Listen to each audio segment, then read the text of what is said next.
ओम श्री परमात्मने नमः। श्री शिव महापुराण अध्याय 16। ब्रह्मा जी का रुद्रदेव से सती के साथ विवाह करने का अनुरोध और श्री विष्णु द्वारा अनुमोदन और श्री रुद्र की इसके लिए स्वीकृति।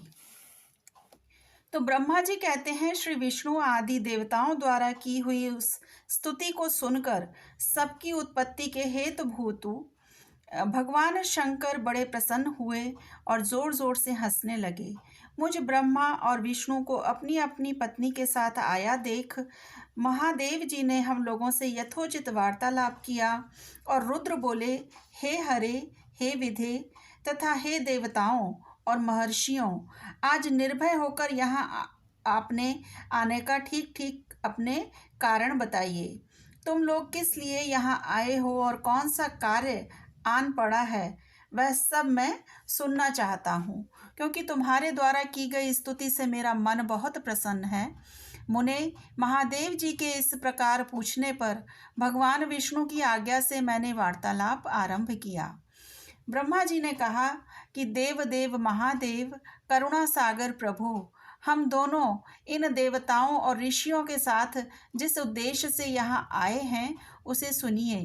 वृषभध्वज, विशेषतः आपके ही लिए हमारा यहाँ आगमन हुआ है, क्योंकि हम तीनों सहार्थी हैं। सृष्टि चक्र के संचालन रूप प्रयोजन की सिद्धि के लिए एक दूसरे के सहायक हैं। सहार्थी को सदा परस्पर यथा योग्य सहयोग करना चाहिए, अन्यथा यह जगत टिक नहीं सकता। महेश्वर, कुछ ऐसे असुर उत्पन्न होंगे जो मेरे हाथ से मारे जाएंगे, कुछ भगवान विष्णु के और कुछ आपके हाथों नष्ट होंगे।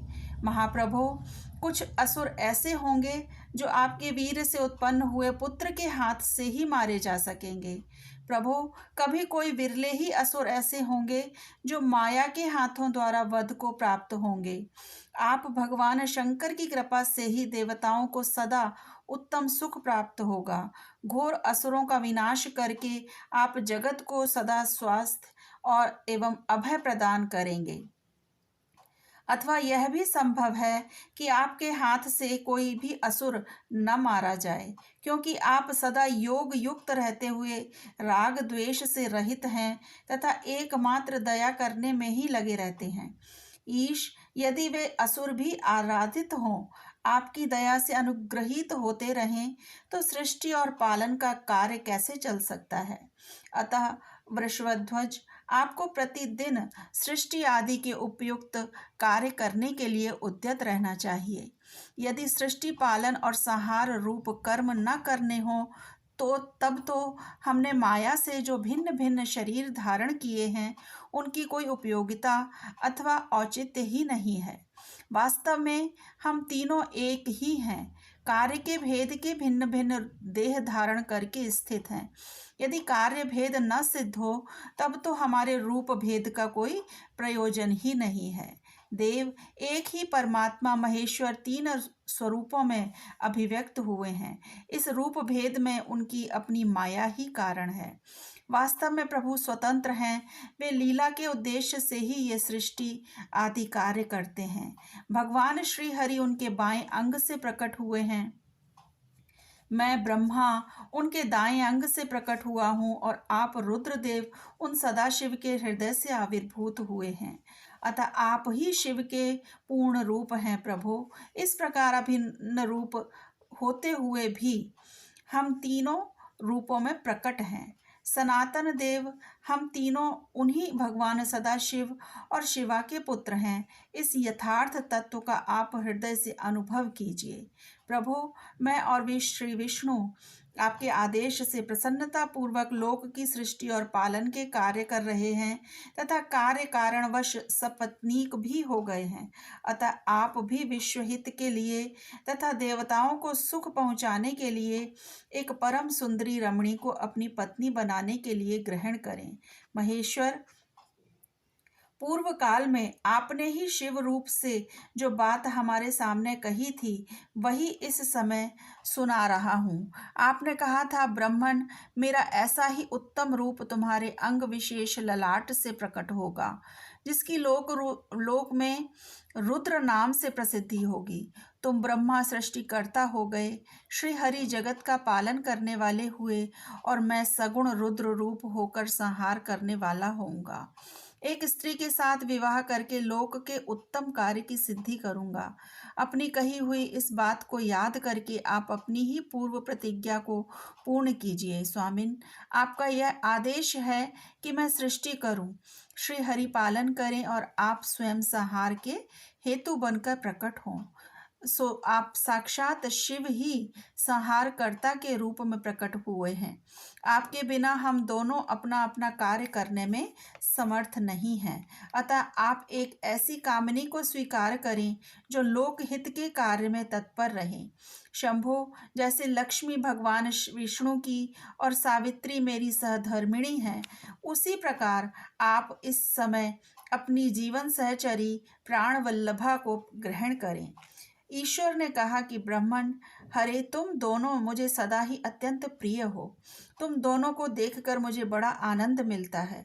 तुम लोग समस्त देवताओं में श्रेष्ठ तथा त्रिलोकी के स्वामी हो। लोकहित के कार्य में मन लगाए रहने वाले तुम दोनों का वचन मेरी दृष्टि में अत्यंत गौरवपूर्ण है। किंतु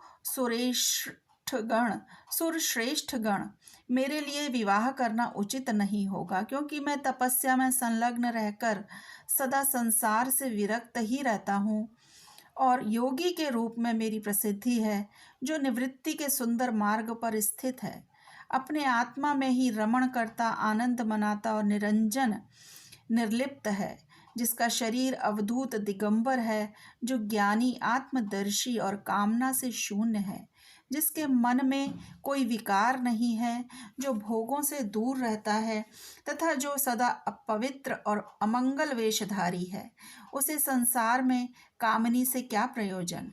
यह इस समय मुझे बताओ तो सही। तो मुझे तो सदा केवल योग में लगे रहने पर ही आनंद आता है। ज्ञानहीन पुरुष ही योग को छोड़कर भोग को अधिक महत्व देता है। संसार में विवाह करना पराये बंधन में बंधना है, इसे बहुत बड़ा बंधन समझना चाहिए। इसलिए मैं सत्य सत्य कहता हूँ, विवाह के लिए मेरे मन में थोड़ी सी भी रुचि नहीं है। आत्मा ही अपना उत्तम अर्थ या स्वार्थ है। उसका भली भांति चिंतन करने के कारण मेरी लौकिक स्वार्थ में प्रवृत्ति नहीं होती। तथापि जगत के हित के लिए तुमने जो कुछ कहा है उसे मैं करूँगा। तुम्हारे वचन को गरिष्ठ मानकर अपनी कही हुई बात को पूर्ण करने के लिए मैं अवश्य विवाह करूँगा, क्योंकि मैं सदा भक्तों के वश में रहता हूँ। परंतु मैं जैसी नारी को प्रिय पत्नी के रूप में ग्रहण करूँगा और जैसी शर्त के साथ करूँगा, उसे सुनो। हरे ब्राह्मण, मैं जो कुछ चाहता हूँ वह सर्वथा उचित ही है। जो नारी मेरे तेज को विभाग पूर्वक ग्रहण कर सके, जो योगिनी तथा इच्छानुसार रूप धारण करने वाली हो, उसी को तुम पत्नी बनाने के लिए मुझे बताओ। जब मैं योग में तत्पर रहूं तब उसे भी योगिनी बनकर रहना होगा, और जब मैं कामासक्त हूँ तब उसे भी कामिनी के रूप में ही मेरे पास रहना होगा। वेद वेत्ता विद्वान जिन्हें अविनाशी बतलाते हैं, उन ज्योति स्वरूप सनातन शिव का मैं सदा चिंतन करता हूँ और करता रहूँगा। ब्राह्मण, उन सदाशिव के चिंतन में जब मैं लगा हूँ, तभी उस भामिनी के साथ मैं समागम कर सकता हूँ। जो मेरे शिव चिंतन में विघ्न डालने वाली होगी, वह जीवित नहीं रह सकती। उसे अपने जीवन से हाथ धोना पड़ेगा। तुम विष्णु और मैं तीनों ही ब्रह्म स्वरूप शिव के अंशभूत हैं। अतः महाभाग गण, हमारे लिए उनका निरंतर चिंतन करना ही उचित है। अतः तुम मुझे ऐसी पत्नी प्रदान करो जो सदा मेरे कर्म के अनुकूल चल सके। ब्राह्मण, उसमें भी मेरी एक और शर्त है, उसे तुम सुन लो। यदि उस स्त्री का मुझ पर और मेरे वचन पर अविश्वास होगा तो मैं उसे त्याग दूंगा। उनकी यह बात सुनकर ब्रह्मा और विष्णु श्री हरि ने मंद मंद मुस्कान के साथ मन ही मन प्रसन्नता का अनुभव किया। फिर मैं विनम्र होकर बोला, नाथ महेश्वर प्रभु, आपने जैसी नारी की खोज आरंभ की है वैसी ही स्त्री के विषय में मैं आपको प्रसन्नता पूर्वक कह रहा हूँ। साक्षात सदाशिव की धर्मपत्नी जो उमा है वे ही जगत का कार्य सिद्ध करने के लिए भिन्न भिन्न रूप में प्रकट हुई हैं। प्रभु, सरस्वती और लक्ष्मी ये दो रूप धारण करके वे पहले ही यहाँ आ चुकी हैं। इनमें लक्ष्मी तो श्री विष्णु की प्राणवल्लभा हो गई और सरस्वती मेरी।